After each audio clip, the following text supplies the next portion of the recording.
if you're seeing this, it's because you are ready to get paid to exist. And how could I possibly know that? Because you exist. And you wouldn't exist if you didn't have gifts, talents, abilities, creativity, and imagination, an utterly original and unique, authentic expression as to who you are in essence. That's what makes you you. So the only difference between the you that's existing to get paid and the you that's getting paid to exist is your perception and therefore your being. Yes, your doing, your action, your thinking, your feeling, your action. All of that is your being. So when I say being and getting paid to exist, I'm not talking about some spiritual mumbo jumbo. I'm not talking about anything woo-woo. I'm talking about you knowing who you are, accepting who you are, loving who you are, and expressing who you truly are. And yes, that is the ground, the fertile ground from which you can be paid to exist. Welcome to my reality, right? I don't work to get paid. Now, some of you might be arguing with this. I've seen comments before that like I'm creating videos and I'm doing all these things and that's not work to me. That might be work to you, and that's fine. We're all different. We're all unique. We're all individuals. You have your gifts, your talents, your abilities, your perspective. For me, it's play. I get to spend all my days on Zoom working with people. I get to spend all my days writing out content. I get to spend my days making videos. That's not work to me. That's a joy. That's a privilege. That's an honor. That is my calling. And that's not the way that we typically define work. You see, what I'm talking about, the ideas that I'm presenting here are to smash through paradigms. They are to reawaken you to who you truly are so that you can remember the infinite possibilities that are within you. That you're not limited to your beliefs, to your circumstances, to your perceptions. You're not limited to what's ever going on around you. You see, that's what the ego and the mind would love for you to buy into, is that, well, I am who I am, and I am where I am, and I'm experiencing this life because of this, because of them, because of all that, right? That's not why you're experiencing it. It's because that's what you're being, right? And so what happens if you start being and believing and perceiving and acting upon the self-concept that is the version of you, the probable you, the future self of you, right here, right now, that gets paid to exist? Well, I'll tell you, the first thing that's going to happen is that that ego monkey mind is going to come up with all the arguments, all the excuses to convince you that it's crazy, that it's foolish, that you're an idiot for believing in that. Yeah, maybe some people can do it, but they're the exception to the rule. I, on the other hand, have to play by the rules. But you don't, because you create the rules. You are the creator of your reality, and you came into this world perfect, whole, unique. You came into this world with everything that you need to be you, to be provided, to be supported, and to be fulfilled and free financially, in terms of your relationships, in terms of everything that you want to experience, utterly free. The thing is, along the way, we've forgotten that. We've lost touch with that. We've overlooked that. We've undermined that. We've abandoned that. That pure imagination, that creative essence that you are, which is actually not afraid so much. It's not doubtful. It's not insecure, right? These are the senses of ourself that we've picked up. All of this is the work, relatively, that we have to do in order to come back into alignment with who we are. So that's why I often talk about the self-concept, because your self-concept, the you that you are to yourself, the relationship you have with yourself, the thoughts you think, the feelings you have, the beliefs you have, the ways in which you experience yourself, your life, everything around you, that's your self-concept. That's the only obstacle that you have to everything that you say you want. And that's the next thing, is when you have a vision, a desire, what you say you want, but you're not living it, well, that's just a wishful thinking, right? That's just hoping, right? But that's the thing. No one is coming to save you in this. It's not going to just happen. You have to follow through on your promise. You have to live into that version of you. You have to create that reality through, yes, your thinking, your feeling, and your acting. And that is fundamentally coming out of your perception. That's why I talk about self-concept. It's not just a matter of changing your perception of yourself, that's just the starting point. But what happens is the trickle-down effect is such that when you change the relationship with yourself, when you change your own self-image, when you start practicing a higher, truer, realer, more inspired, more exciting self-concept, your thoughts feel different. The thoughts that you identify with and attach to are different. Your feelings are lighter, freer, happier, more joyful, or at least when the heavy, dark, kind of sticky feelings come up, you're less identified with them, right? Like when I started on YouTube a little over a year ago, I was stuck in my own insecurity, in my own imposter syndrome, in my own fear. Now I committed to 30 days of making a video every single day. That was not easy. That was not comfortable. But I was committed to it. I was committed to building a business. I was committed to the people that I wanted to connect with and work with.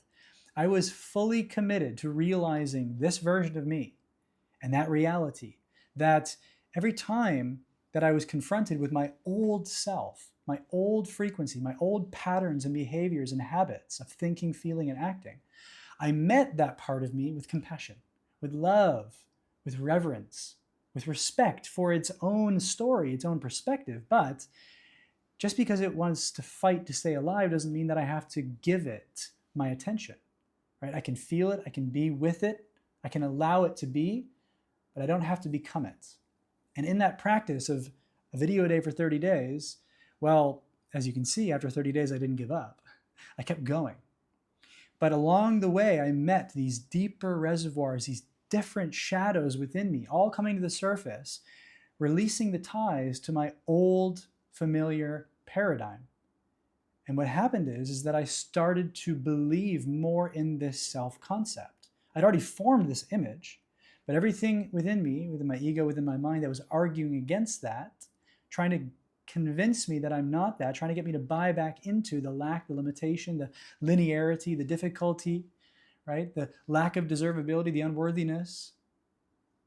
That is when I changed my relationship to that old self. And in changing my relationship to myself, it's not that the fear, the doubt, the insecurity, the imposter went away necessarily. It's just that when it came up, I didn't believe in it. I didn't give it so much attention. I didn't make it significant. I didn't take it seriously, right? Because the three keys that I often talk about are awareness, understanding, and acceptance. When you know who you are, when you understand why you believe you are who you think you are, and you accept that you've been believing that, you accept in the validity, in that reality from its own perspective, you diffuse it from being true. It feels true, but it's not true. It's not who you are. You're not limited to that. It's one of the infinite possibilities of this now moment for you to identify with, for you to choose to think, feel, and act upon. That's how you create your reality. And when you choose to think differently, feel differently, and take different actions, then you create a different experience. And when you create a different experience from a different perception of yourself, you reinforce that perception of yourself to be your experienced identity, your experienced reality. And now it starts to reshape who you think you are, who you believe you are, who you know yourself to be, into that probable future ideal version of who you want to be, who lives in that desired reality. And that's been my journey over the last 14 months or so, going from 0 to, I've lost track now, almost 32, 33,000 subscribers on YouTube, a thriving business that makes tens of thousands of dollars every month. I get to wake up into a life that I love, traveling the world, over 15 different countries in the last several years. I get to do what I love when I want, how I want, on my own terms, and I get to work with people that are truly inspiring. And yes, I keep using the word work, even though I say get paid to exist, but this is not really work to me. It's such a habituated, patterned word that it represents something that you understand. But again, I love doing this. This is my life. This is my purpose. This is my calling. This is my joy. This is what gives my life meaning. This is what I give meaning to. And so in that sense, I am literally getting paid to exist. Now, the other key part to this is that when I had that vision all those months ago and that commitment to realizing, manifesting that reality, there was one thing that I became aware of that was at the heart of all of this. Because I asked myself, okay, I want to create a business. I want to interact with people. I want to inspire people. I want to work with people. I want to help people create their own reality, to remember that anything's possible. I want them to come into alignment with who they truly are as the creator of the reality. And so what is the one thing that if I start doing that will imply everything else, that will attract everything else, and that will include everything else? I realized that it was making videos on YouTube, making a video a day. And you see, that's when the synchronicity happened. That's when I was invited to go to New York, and that's when I met this guy, and that's when I was invited to join this 30-day video challenge with this group. And that was the excuse, that was the permission slip that kicked off everything. And I recognized it immediately because I had been asking myself, what must I do? What do I need to change about my thinking, feeling, and acting that will then align me with that version of myself and attract that reality? And what I realized is that the one habit, which is at the center of all the other changes in my self-concept, in my behaviors, in my habits, in my actions, was making videos and sharing them on YouTube. Because you know what that means? That means that I have to be learning every day. I have to be reading, I have to be meditating, I have to be uncovering my own self-concept. I need to be elevating my own mindset. I need to be shifting my own sense of self. I need to be in a good, positive attitude. I need to be striving for excellence. I need to be performing at my best. So you see, it was not just a matter of showing up, simply just showing up every day to make a video, right? I was determined to show up at my best every day. And I'd only committed to doing this for at least 30 days. What happens? What becomes possible and available to me if I fully commit to being this version of me right now, every day for 30 days? Right? Now, this is the main distinction here, because we're often looking at our goals, we're often aiming for something, we're putting it on the horizon, we're putting it in the future. And how often, when you're doing that, are you siphoning energy from that future, from that possibility of yourself? How often are you getting instant gratification from the feeling of being committed to that rather than the actual doing, the actual following through, the actual living up to the promise that you set to yourself? Right? That's a totally different thing. This is the sort of instant gratification, the sort of Instagrammable, modern day world that we're living in, is where we say we're going to do this. We get all excited about doing it. We look at all these other people that are doing it. We get super energized, and then we don't do it. We say we're going to do it tomorrow. Then tomorrow comes and we're already regretting that we didn't already start, right? Here's the essence of what I'm saying. Give yourself the gift when you're clear, when you're inspired, to act on that inspiration immediately, because your tomorrow self will thank you for doing that. But right now, how often are you borrowing energy, borrowing time, borrowing conviction, borrowing a feeling from that future self, and therefore selling yourself out? Because that future self never comes. When you try to pretend like it's happening just by feeling into your excitement that you're going to do it, that you're going to do it. Now is the only moment that exists, my friend. Now is when you get paid to exist. Now is when you shift into the version of you that's living, being that version of you that is existing and getting paid to exist. So I'm not saying that there's not this relative experience of time and space, all of which are illusions, being born out of your perception. It is that perception which is actually the distinction, the real distance between you and that version and that reality that you desire and everything that's in there, being paid to exist, never working again, doing what you love, being fulfilled. It is your perception. It is not time. It is not space. It is not anything that you need to overcome. It is merely your own perceptions. This is why I started with the perception, the fundamental perception of your self-concept. That is the main obstacle.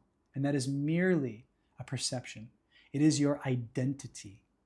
When you start to shift your identity, elevate your belief system, change your mindset, that affects your behaviors, your habits, and your actions. And now, right now, when you start taking actions which are aligned with your ideal self, your future self, when you act on that now, because immediately there comes inspiration, immediately there comes excitement. Now, don't allow yourself to just be okay with that feeling. Give yourself permission to act on that feeling. This gets the motion underway. This gets the vehicle of your business rolling, of your art form rolling, of your guidance coaching practice rolling. You are the creator of your reality, but you only create your reality when you act on that innermost inspiration of your true self. So my friend, you are born to create. You are born to get paid to exist. And you are literally destined for success. When you reclaim yourself, your energy, when you take hold and responsibility, ownership, authorship over your story, and you once and for all commit and resolve yourself to being that version of you right now. And yes, tomorrow there will be challenge. Yes, tomorrow there may be doubt and insecurity, but that's only your old self trying to get you to buy back into that old reality. And all you need to do, meet it with compassion, meet it with love. Don't deny it, don't invalidate it. It's okay, it can exist. It doesn't need to be your existence. And that is really all that it takes. And if you want to take this to the next level, then comment creator down below and perhaps we can work together. Because right now I'm guiding dozens of people through this experience, one-to-one in my mastermind and through various programs. And so if you're looking for accountability and support and a bit of guidance along the way, this is what I love. So comment creator down below and I would love to connect with you.